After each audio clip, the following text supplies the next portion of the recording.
los actos de la gente mala, me duele la indiferencia de la gente buena. Martin Luther King.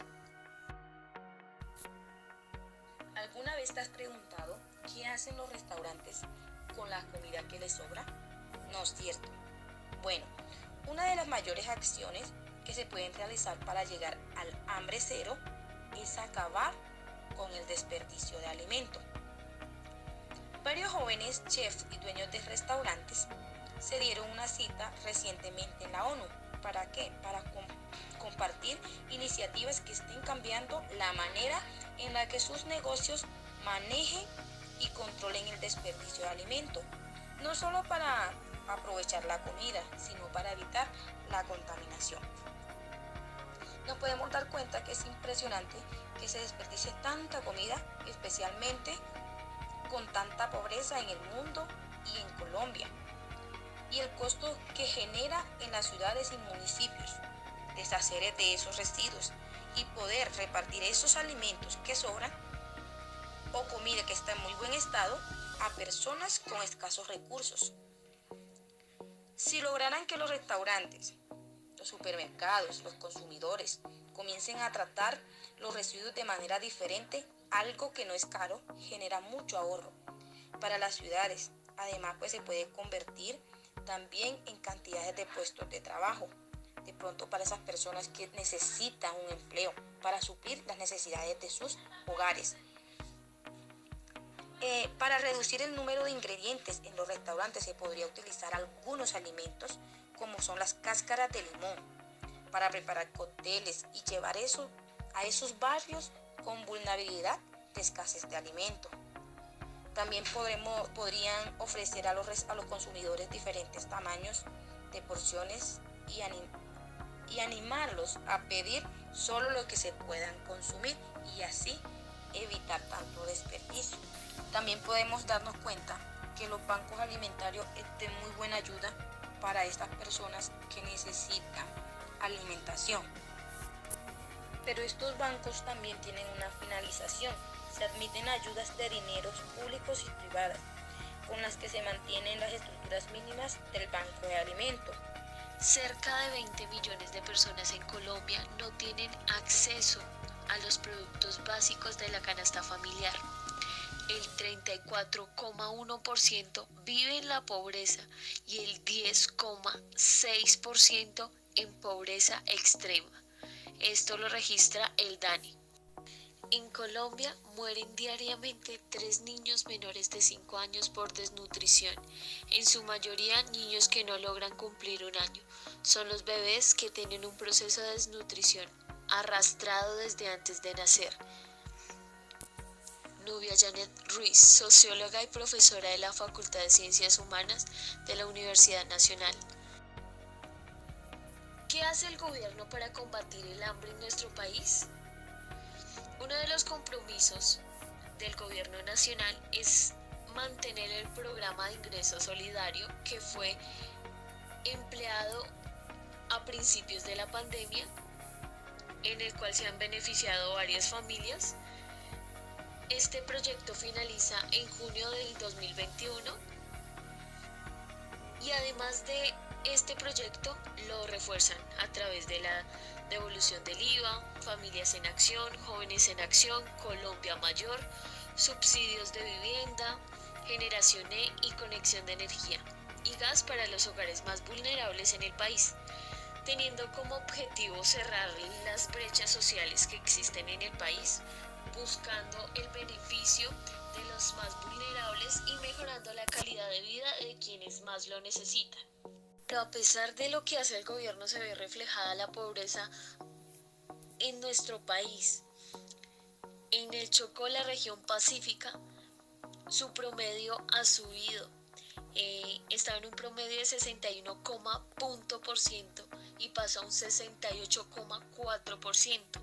El de La Guajira, en la región Caribe, del 53,7% pasó al 61,8%, según el DANI.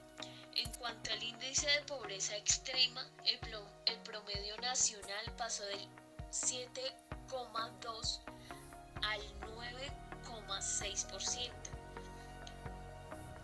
2,4 puntos porcentuales más, lo cual se tradujo en que hay un número de 728.955 personas pasaron de la pobreza a la indigencia. Fundación Alimentar. Esta fundación opera en Cartagena, cuenta con un equipo de trabajo comprometido con la labor social. Son un grupo de personas convencidas de que la desnutrición infantil puede erradicarse. Su equipo de trabajo brinda apoyo a los niños con desnutrición infantil en Colombia desde un enfoque incluyente hacia las familias y promoviendo la producción de alimentos para el autoconsumo. Su directora, Catalina Pérez Parra. Director de operaciones, Juan David González.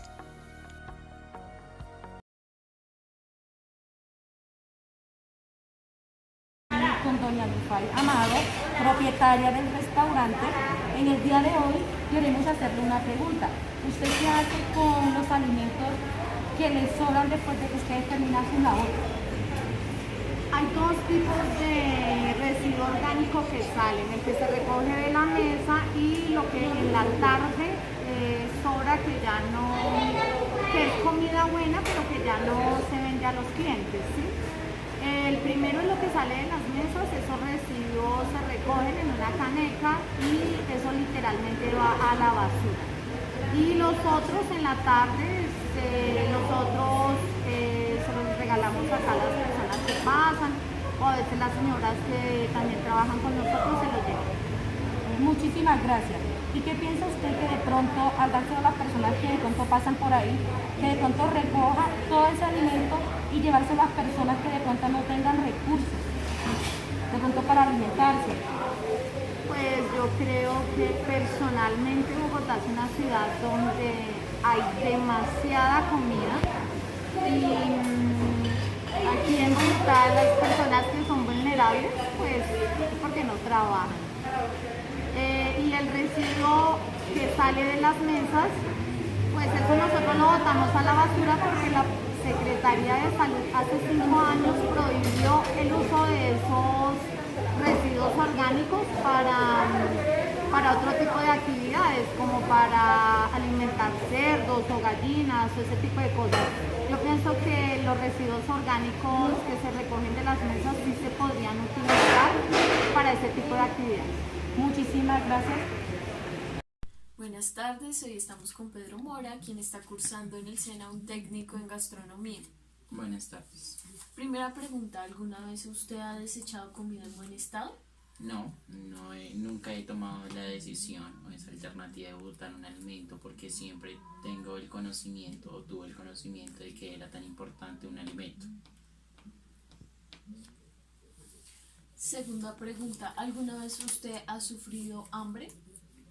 Bueno, nunca, porque tuve la bendición de tener unos padres que día a día, así ellos no tuvieran trabajo, buscaban la manera de suplir la necesidad, no solo mía, sino también de mis hermanos, de suplir esa necesidad del saber comer. Tercera pregunta, como futuro chef, ¿cómo ayudaría usted a disminuir el hambre en el país? Listo, mi proyecto de vida siempre es tener un restaurante y bar. Con esto me ayudaría a crear un comedor para poder ayudar no solo a la gente de calle, sino ayudar a la gente que también se encuentra en casas aguantando hambre, que se ensilencian en ese consuelo y no sale a la luz qué es lo que ellos están sufriendo, qué tanto están aguantando. Y yo creo que desde ahí empezaría yo, pues lo principal y en este momento lo que estoy haciendo es teniendo conocimiento pues para poder hallar este objetivo. Bueno, contándole un poco de la Fundación Alimentar que opera en Cartagena, ellos van a los restaurantes más importantes y recogen lo que les sobra de la comida que preparan y las llevan a lo más pobre de Cartagena, supliendo el hambre y la necesidad que tienen muchas familias. Si lo vemos a nivel del país, esto es poco a lo que toca hacer.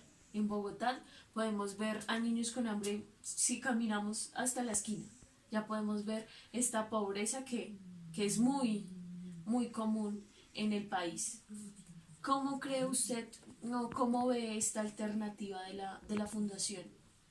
Bueno, este es un ejemplo a seguir. Yo creo que de estos ejemplos uno se motiva cada vez más con sus proyectos de vida y esto es muy importante porque pues vemos que hay muchas fundaciones que trabajan en temas de drogadicción, de la pobreza, pero en este caso esta fundación está trabajando sobre la alimentación. Lo bueno de esta fundación es que tienen un buen conocimiento y saben en qué buen estado debe estar en un alimento para que estos niños o estas familias lo puedan consumir. Y parte de ahí, que es lo importante del conocimiento y el saber entender la importancia de cada alimento. Muchas gracias por colaborarnos con esta entrevista y pues también felicitarlo por su manera de ver el futuro, porque es eso, somos ahorita pues el presente y el futuro del país.